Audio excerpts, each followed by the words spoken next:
há várias maneiras de encarar o pecado.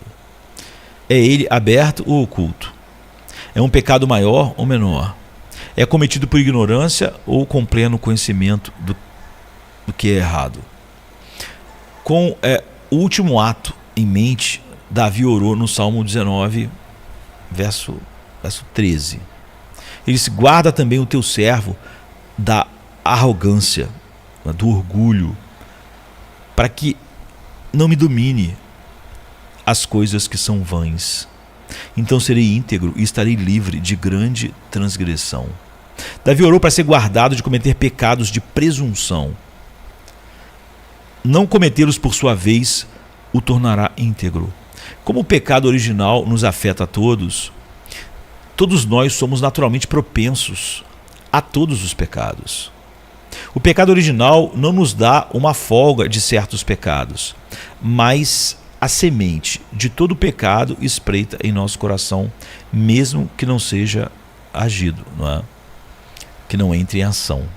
Então, embora em Cristo os cristãos ainda possuam pecado remanescente e, portanto, são suscetíveis a toda sorte de pecados, incluindo os pecados de presunção, o pedido de Davi não é único a ele, não é?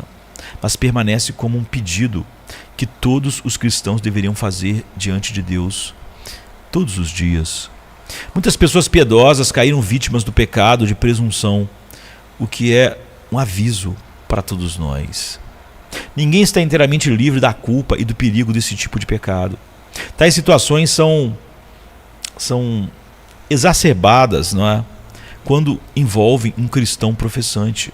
O cristão que peca com presunção comete uma provocação voluntária contra Deus e espera um retorno livre de misericórdia em troca. Poucos pecados são piores na vida cristã do que presumir sobre a graça de Deus. Ah, Deus é bom, né? Ele é gracioso. Você se tornou presunçoso. Então, ser presunçoso é violar consciente e voluntariamente um limite estabelecido, aplicando isso aos padrões de Deus revelados em sua palavra. Pecados de presunção simplesmente envolve qualquer pecado cometido em violação voluntária dos padrões que nós conhecemos muito bem. Então, o puritano Thomas Manton chama esses pecados de conhecimento de mais perigosos, pois há tanto desprezo pela lei de Deus e sua bondade e sua graça, que é um sinal de que alguém ama o pecado como pecado, não é? Ao considerarmos a lei de Deus, cada pessoa está vinculada a ela, esteja dentro ou fora de Cristo, não é? Como vimos, o pecado é a transgressão da lei. Então, segundo Sedgwick, quando está falando a respeito disso, a lei de Deus é a sua vontade revelada para fazer ou abster-se, e é a regra da natureza e das ações. Tudo que está em conformidade com o bem dela e tudo o que varia ou se desvia dela, isso é pecado. Comumente nós falamos de pecados cometidos em duas formas relacionadas ao que sabemos como pecado. Primeiro, ignorantemente, não é? Ou seja, sem consciência, sem percepção consciente do pecado. Ou, em segundo lugar, presunçosamente, ou deliberadamente com tal consciência. E tal contraste, não é? E é por isso que Davi estava orando, não é? Tal contraste Davi estabelece, por exemplo, no Salmo 19, enquanto ele ora por perdão por faltas ocultas ou pecados cometidos involuntariamente, verso 12. Ele está preocupado com esses pecados. Então ele ora para ser guardado do pecado da presunção, porque esse você não pode dizer que é ignorante. Ou aqueles feitos intencionalmente, pecado da presunção. Livra o teu servo da presunção, porque eu vou ficar livre então de grande iniquidade. Thomas Manton fala dos pecados de presunção como aqueles cometidos contra a luz e o conhecimento, cometidos conscientemente e voluntariamente, com total consentimento da vontade. levados obstinadamente e orgulhosamente contra Deus. Geralmente são pecados tão abertos e grosseiros que são manifestos, não é? Em muitos, não é? Que depois tentarão justificar. E em outros são internos, mas do mesmo calibre, né? Prostituição, glutonaria, embriaguez, que são manifestos até mesmo à consciência natural. Ou então são manifestos pela luz comum do cristianismo, como negar a fé, de modo que não há dúvida da ilegalidade do ato cometido. De maneira semelhante, Sedgwick oferece uma grande, embora sombria, definição de tal pecado. Ele diz: os pecados de presunção são as audácias corajosas e as aventuras orgulhosas do coração em coisas ou caminhos sabidos por serem ilícitos, contra ameaças expressas, seja sobre uma falsa confiança ou sobre um desdém desprezível ou teimosia desesperada. Então, a ideia básica é simples. Presunção é uma disposição conhecida de desobedecer a Deus. Para o cristão, isso inclui presumir sobre a graça de Deus. Não, a graça de Deus vai cobrir. De modo que no pecado também há a expectativa de futura misericórdia já, pelo pecado voluntariamente cometido. Eu cometo ele voluntariamente, já dizendo que Deus é misericordioso. Esse é o pecado da presunção. Um pecado de presunção requer uma ousadia impura e uma vontade orgulhosa. Por outro lado, uma tentação geralmente não é tão ousada. De fato, como Sedgwick fala, a tentação abate a força real da graça resistente, mas a presunção pisa à luz da palavra de Deus que se opõe. Pisa na palavra de Deus. Portanto, os pecadores presunçosos são ditos pecar com uma mão exaltada ou alta. O pecador coloca de lado a vontade de Deus e prefere a sua própria e pronto. Então, o contraste entre o pecado não intencional e o intencional é encontrado, por exemplo, no livro de Números. Se uma pessoa pecar por ignorância, oferecerá uma cabra de 1 ano como oferta pelo pecado. Mas a pessoa que fizer algo de forma presunçosa, seja ela nativa ou estrangeira, blasfema contra o Senhor. Ou seja, porque o pecado ela é feito de forma presunçosa, por isso ela sabe e diz: não, vou fazer, depois eu ofereço um sacrifício. Ou hoje em dia, né, vou fazer, depois Deus é misericordioso. E ele diz: essa pessoa blasfema contra o Senhor, e aquela pessoa será eliminada do meio do meu povo, porque ele desprezou a palavra do Senhor e quebrou o seu mandamento. Aquela pessoa será completamente eliminada, a sua iniquidade estará sobre ela. Números 15, 27 e 30, 31.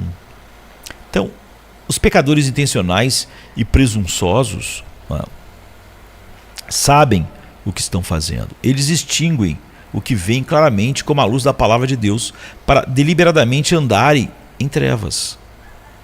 Agora, um pecado verdadeiramente presumido de presunção envolve conhecimento real do erro e o desejo de fazê-lo. Mas no caso dos cristãos que possuem o Espírito, deve sempre haver apreensão em cometer um pecado intencional contra os mandamentos expressos de Deus. Tal coisa deveria ajudar a impedir que o crente peque, mas infelizmente nem sempre é o caso. Às vezes, a trepidação e a reticência podem ser extremamente fracas, mas deveriam estar sempre presentes em algum grau. Isso quer dizer que os pecados de presunção podem ser cometidos não apenas por descrentes com algum conhecimento natural do que é certo e errado, mas também por cristãos com conhecimento sobrenatural, ou seja, as Escrituras, da vontade de Deus. Um conhecimento verdadeiro revelado por Deus.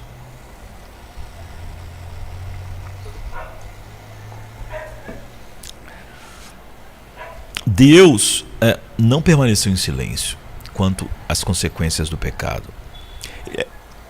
Ele ameaça até mesmo seus próprios filhos e desde o início, como está em Gênesis 2,17. Um pecado de presunção ocorre quando alguém peca mesmo estando ciente da penalidade. Diante de Deus, isso é um caminho muito sério para se seguir.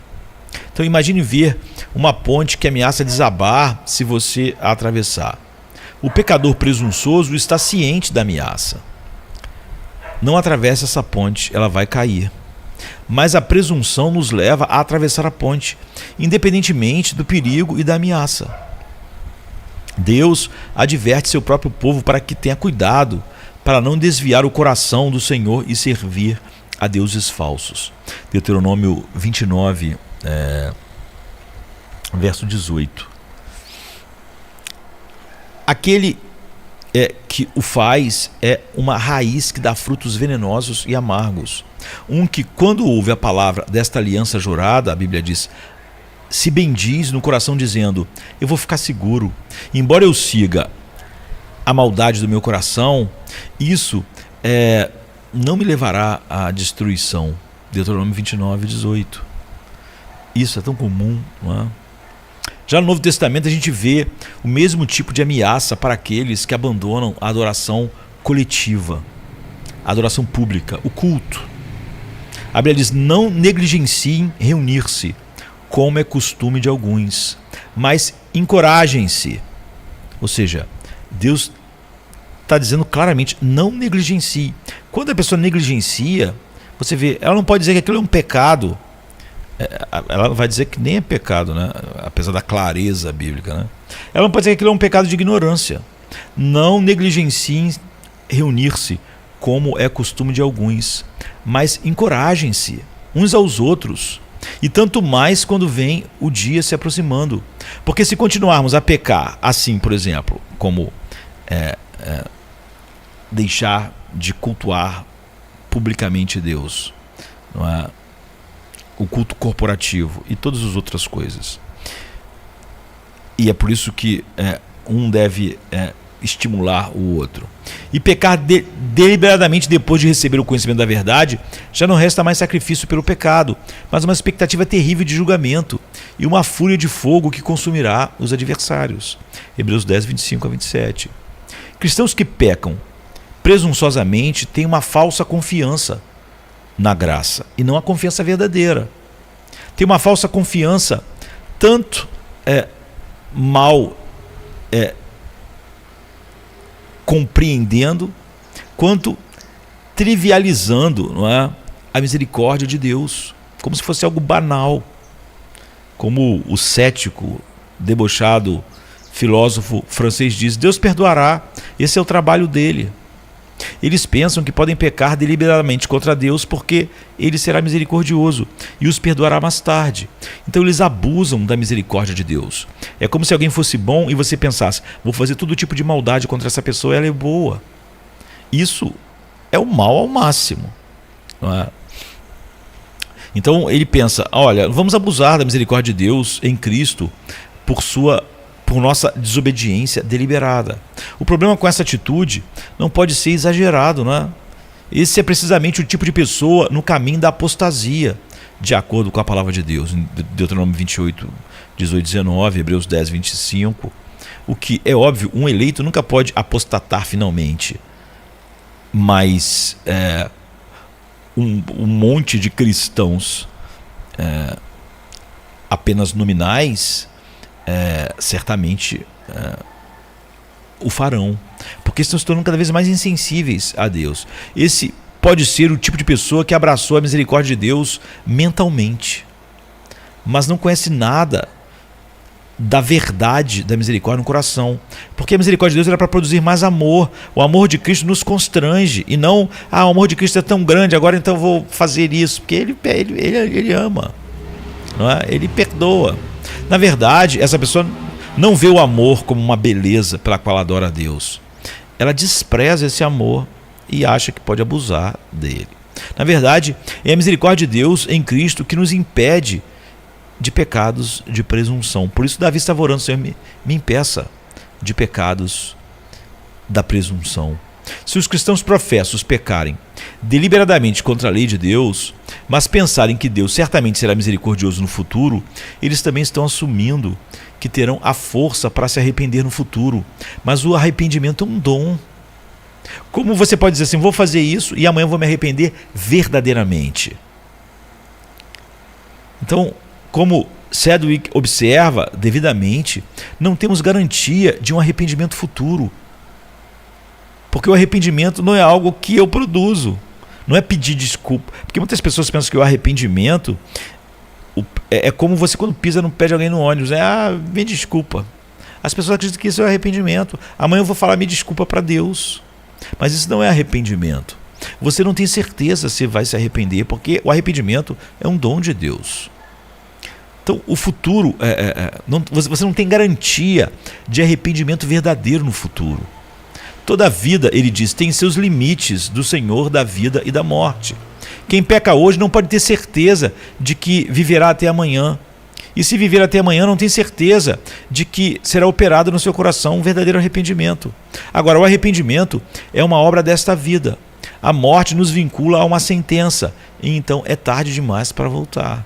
E, portanto, todo pecador presunçoso se aventura corajosamente naquilo que não pode ser seu, além do tempo presente, e que mesmo no tempo presente, ele mesmo não pode produzir por si mesmo. Da mesma forma, não podemos ter certeza de que até desejarmos tal arrependimento acontecerá, mas podemos nos encontrar com um coração endurecido na rotina do não arrependimento. E Deus não deve a gente a graça do arrependimento. Além disso, estamos pecando contra Deus, mas presumindo que Deus nos dará graça do arrependimento pelo pecado que cometemos deliberadamente contra Ele mesmo, pisando na sua bondade. Então, embora nossos princípios naturais possam fazer o ferimento, diz Sedgwick, ainda são princípios sobrenaturais que dão a cura. Ou seja, nós não precisamos de nenhuma ajuda. Nós podemos só com o que temos natural ferir. Mas só princípios sobrenaturais podem curar. Nossos próprios corações podem nos fazer cair. Não precisamos de ajuda nenhuma. Mas somente a graça de Deus é que pode nos levantar. Os pecados de presunção, então, são agravados pelo fato de que a pessoa que desonramos é aquele que a gente depende para nos dar o arrependimento da desonra que cometemos voluntariamente contra Ele, debochando da sua misericórdia. Então, o espírito antinomiano da era atual, que pega só uma doutrina bíblica, não é, para poder pecar em paz, pode nem mesmo ver um problema com isso. Mas tal pensamento é um veneno mortal. Então, deixa eu olhar a hora aqui que eu vou perdendo tempo, vou falando. Então, o pecado de presunção, da presunção, ele perde a garantia da graça de Deus em retorno. Provavelmente quem faz isso continuamente nunca teve a graça de Deus, não é? Porque não há temor, não é? Você disse que é como Paulo fala lá em Romanos, que algumas pessoas diziam, façamos males para receber o bem. Ele diz, a condenação desses é justa. No final, ele renuncia na incredulidade à promessa dessa graça eternamente. É uma marca perigosa de que talvez nunca houve graça nesse coração. Os israelitas aprenderam isso do jeito difícil. Eles foram para a batalha, mas nem sempre com Deus. Quando falharam em obedecer, não puderam ter a certeza da presença de Deus com eles. A Bíblia diz, então falei com vocês, mas vocês não quiseram ouvir. Pelo contrário, se rebelaram contra a ordem do Senhor. E presunçosamente subiram a região montanhosa. Deuteronômio 1:43. Ou seja, Deus falou, mas vamos subir, vamos para a batalha. Como se eles pudessem vencer, né? De fato, não apenas Deus não estava com eles, mas Ele estava contra eles. Esse é o problema, não é? Deus não estava com eles na batalha, Deus estava contra eles na batalha. Se você marcha contra o Senhor, não se surpreenda se ele marchar contra você. Só pode haver um vencedor numa batalha dessa. Batalhar contra Deus, nós já sabemos como acontece. Pode ser com um anjo, pode ser com um arcanjo, um serafim, pode ser com você. Nós sabemos sempre como acaba qualquer batalha contra Deus. Então o pecado da presunção é, de acordo com Thomas Manton, uma blasfêmia implícita, como está em Números 15:30 e Ezequiel 20:27. Ele alerta, há uma blasfêmia incluída nisso, como se Deus fosse um Deus ignorante ou bobo e não soubesse a maldade do pecador, ou um Deus descuidado que não daria atenção a isso, ou um Deus impotente que não poderia punir sua rebelião, ou um Deus injusto que viu, mas não liga. O que estamos dizendo sobre Deus e sua majestade quando pecamos voluntariamente e contra Ele? É o que nós devemos perguntar a nós mesmos. O que estamos dizendo sobre seus atributos? Os pecados da presunção, o desmembram e retiram seu amor, sua misericórdia e graça de seus outros atributos, como conhecimento, justiça, poder, santidade. Então, no pecador presunçoso existe, acrescentou Thomas Manton, o mais alto orgulho que uma criatura pode ser capaz de ter. Davi pecou presunçosamente nos exemplos de Betsabá e Urias. Ele tomou para si o que não lhe pertencia em seu ato de adultério e de assassinato. Ele sabia que tomar a mulher de outro homem e então sua vida era mal, mas seu orgulho lhe deu o que ele negaria a outros homens. Ao fazer isso, Davi desprezou a palavra de Deus. É o que diz 2 Samuel 12:9.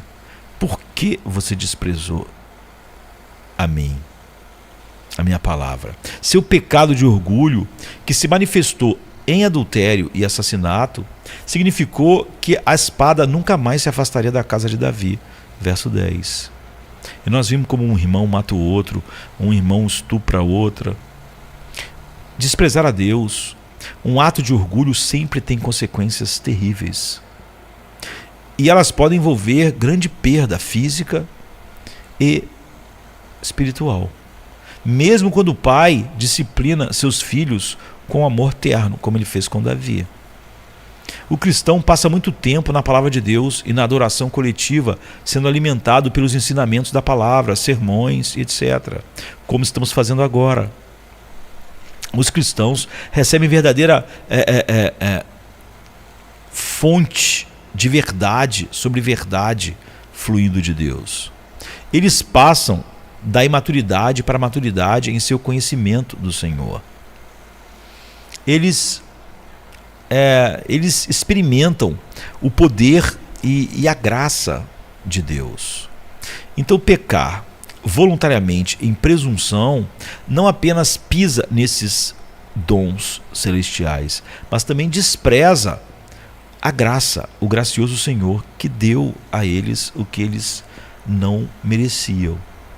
Então, o pecar voluntariamente contra Deus traz muitos perigos para os não convertidos e os convertidos, embora de maneiras diferentes. Para os não regenerados, a repetição de pecados presunçosos endurece ainda mais o coração. Thomas Manton, ele observa que todos os dias eles afastam deles mesmos a sensibilidade. Os homens se tornam obstinados ao pecar frequentemente, e seus corações ficam tão duros quanto a estrada, por ser frequentemente pisada, o caminho. A cada pecado presunçoso, eles colocam uma nova dificuldade no caminho da sua conversão. Além disso, quanto mais alguém peca contra o Senhor, mais enfrentará as consequências naturais do pecado nesta vida. Além disso, tal pecado agrava a bagagem de pecados anteriores para aqueles posteriormente convertidos, em termos do pesar sofrido e do dano infligido a si mesmo e aos outros. Somos perdoados por nossos pecados passados, mas as consequências permanecem, não é? Eu já disse que, certa vez,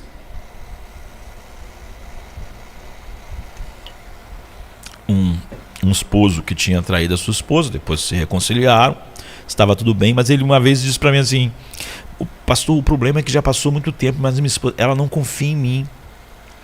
E ele queria se comportar como vítima. Eu falei, mas então, a Bíblia diz que o opróbrio segue ao pecado.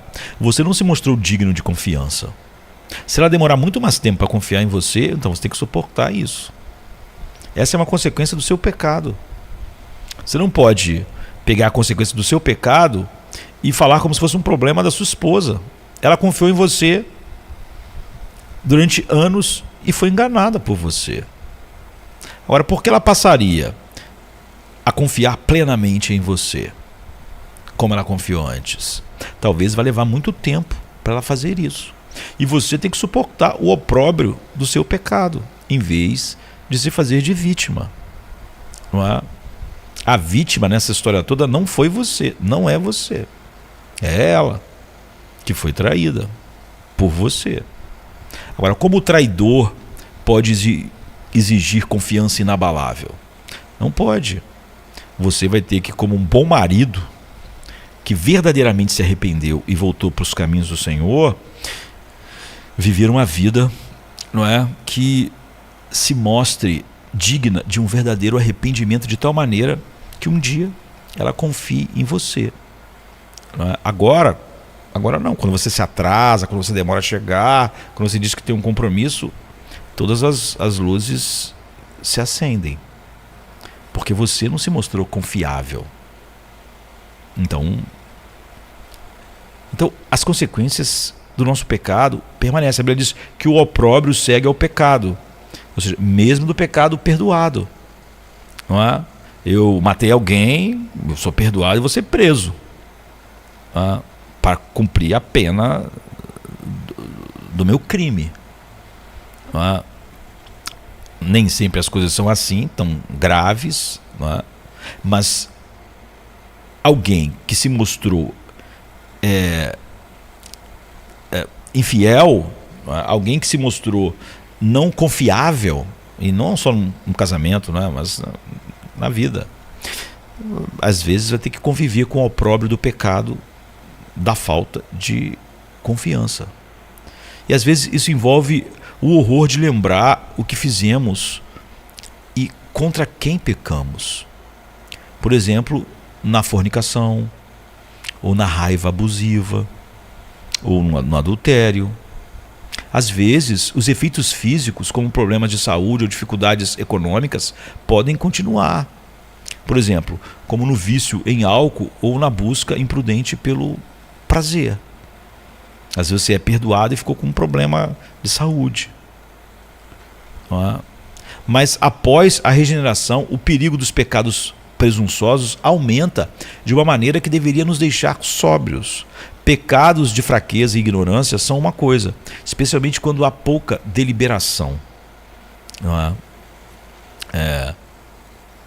Aqueles que são pecados, mas que são meio que no automático. Não é?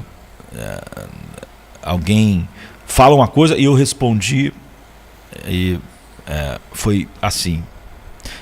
Ninguém, por exemplo, trai a esposa ou o esposo dessa maneira, né? Você vai para um lugar, você teve 1000.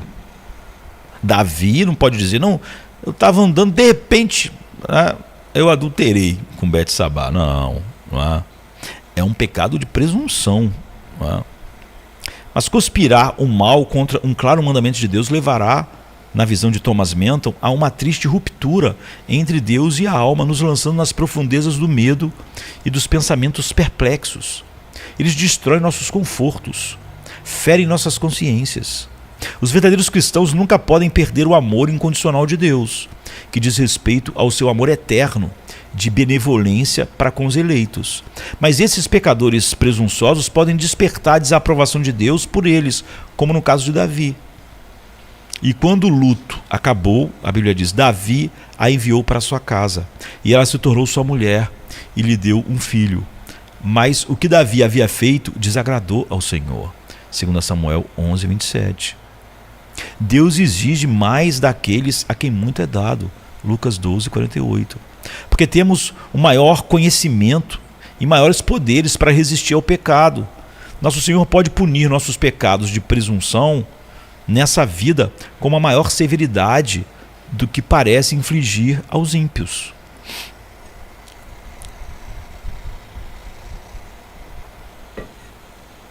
Assim, em Amós 3:2, nós lemos não apenas do amor de Deus por seu povo, mas também do seu castigo. Somente a vocês eu escolhi entre todas as famílias da terra, portanto eu os punirei por todas as suas maldades. Você vê, só os eleitos, não é? Só quem ele escolheu. E eu os punirei mais. Tanto Davi quanto Eli, junto com suas famílias, sofreram grandes consequências por seus pecados presunçosos. Falando da tolerância de Eli com seus próprios pecados e os de sua família. Quando fala a respeito disso, por exemplo, Thomas Mento, ele observa: os filhos de Eli são mortos em batalha. Israel é derrotado, a arca de Deus foi levada, Eli quebra o pescoço, sua filha morre ao dar à luz, sua casa é rejeitada. A ira do Senhor é muito quente quando o provocamos com esse tipo de pecados. A mão vingadora de Deus pesará muito sobre nossas pessoas, filhos, bens e todos os outros confortos externos. Não é seguro ofender a Deus. Você vê, os 2 filhos morreram, não é? Ele caiu e quebrou o pescoço. A nora, quando teve um bebê, morreu também. A arca de Deus foi capturada. E depois, Deus prometeu que ninguém da família dele continuaria como sacerdote. Anos depois, Saul perseguindo Davi, porque os sacerdotes tinham entregado a espada de Golias a Davi, e Davi tinha passado lá e comido.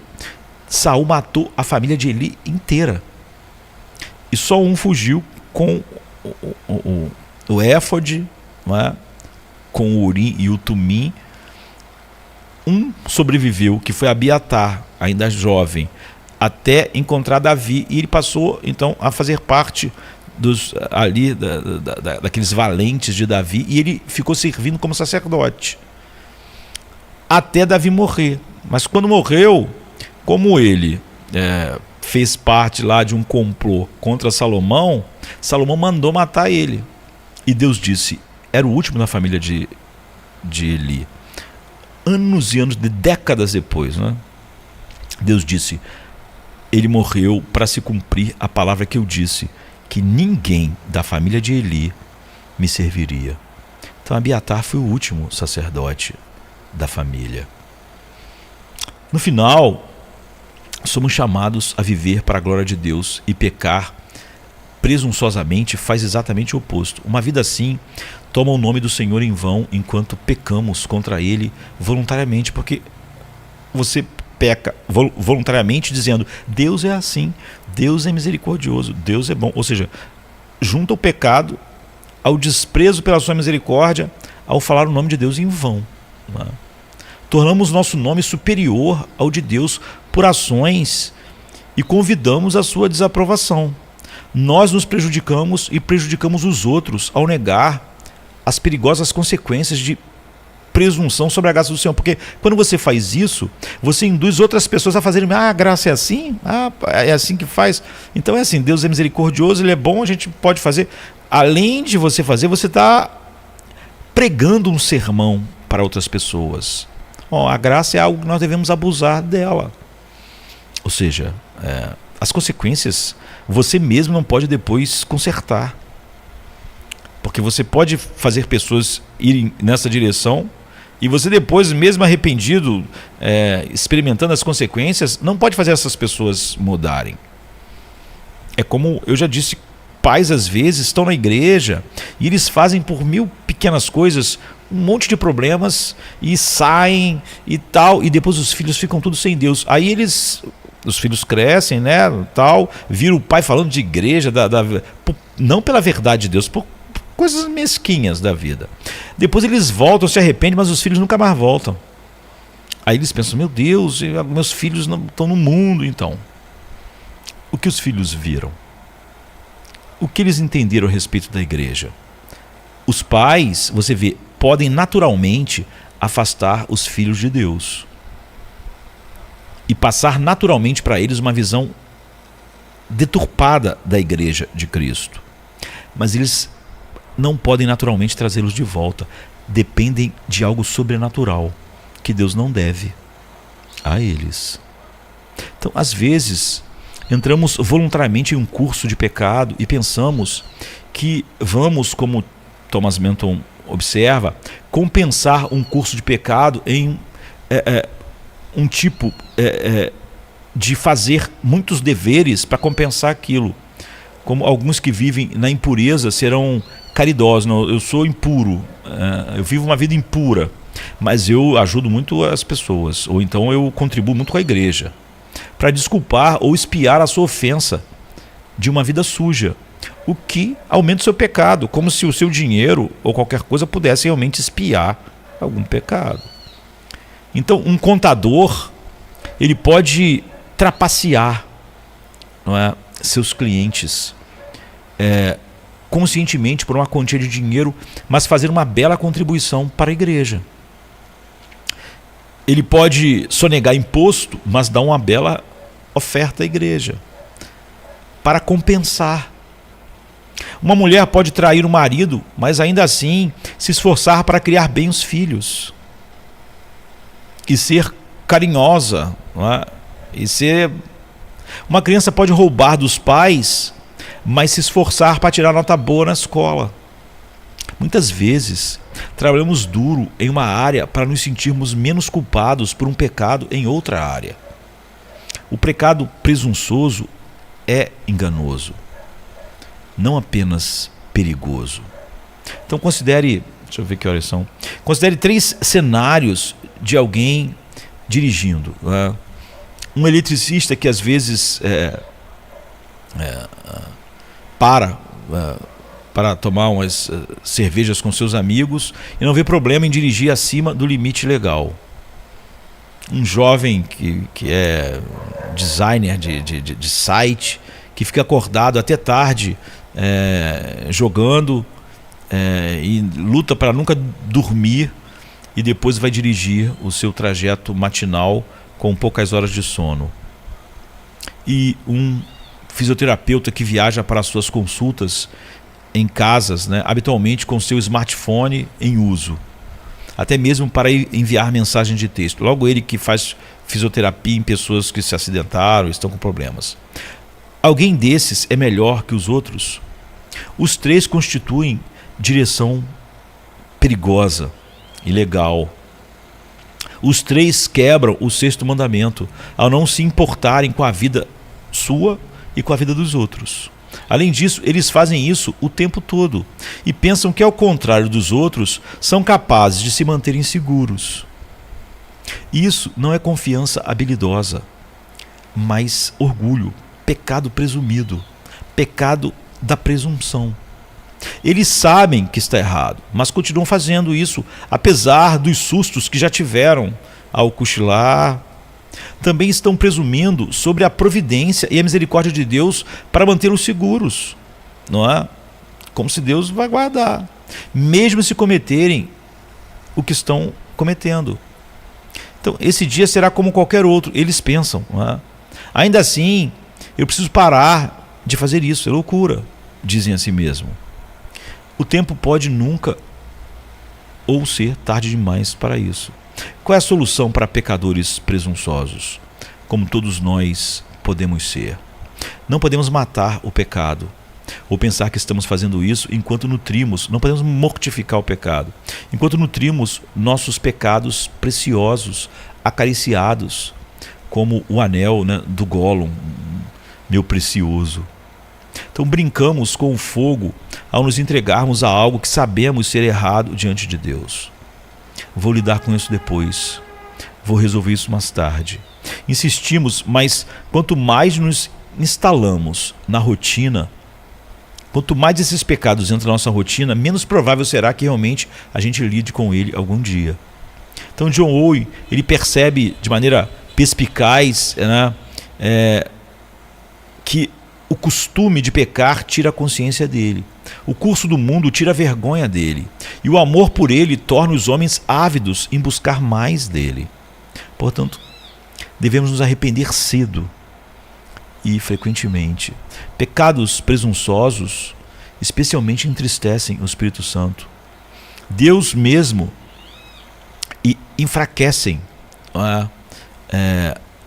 a obra da graça em nossas vidas.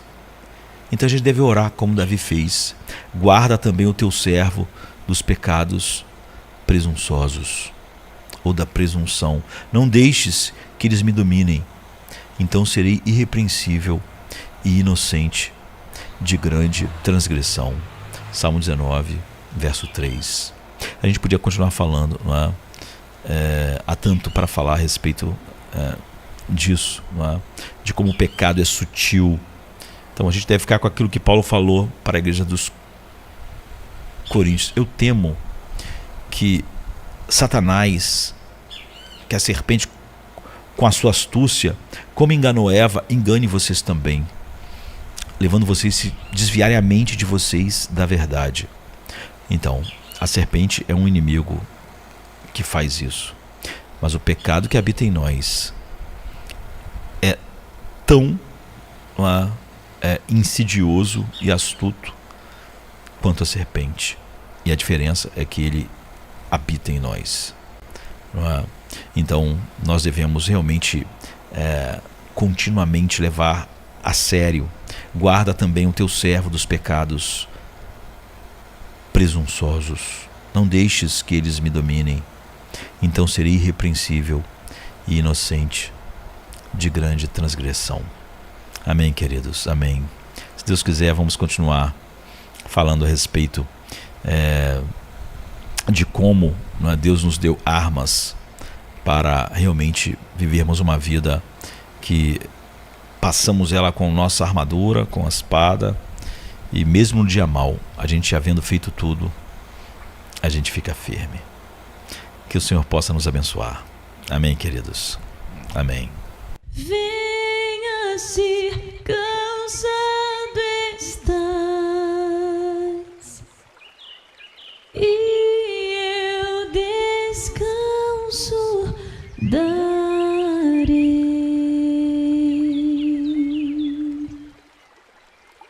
Tu descansarás.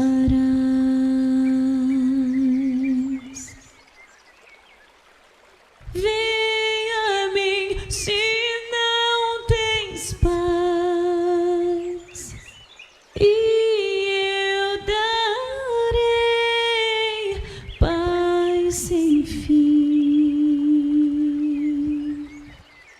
Terás paz sem fim. O meu jugo é leve, o meu fardo graça dá. Tome tua cruz, te darei a paz.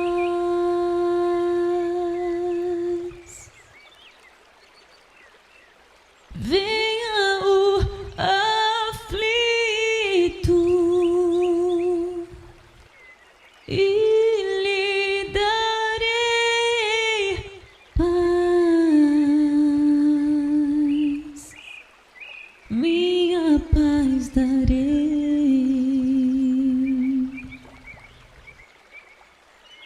Venha a mim na dor sem fim, e eu darei paz.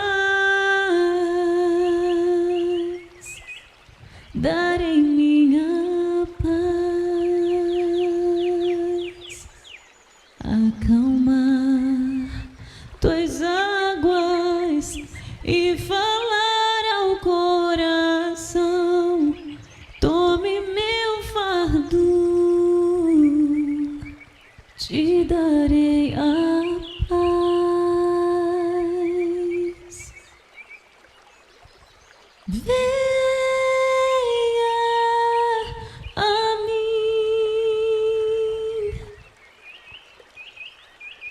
venha a mim, venha a mim.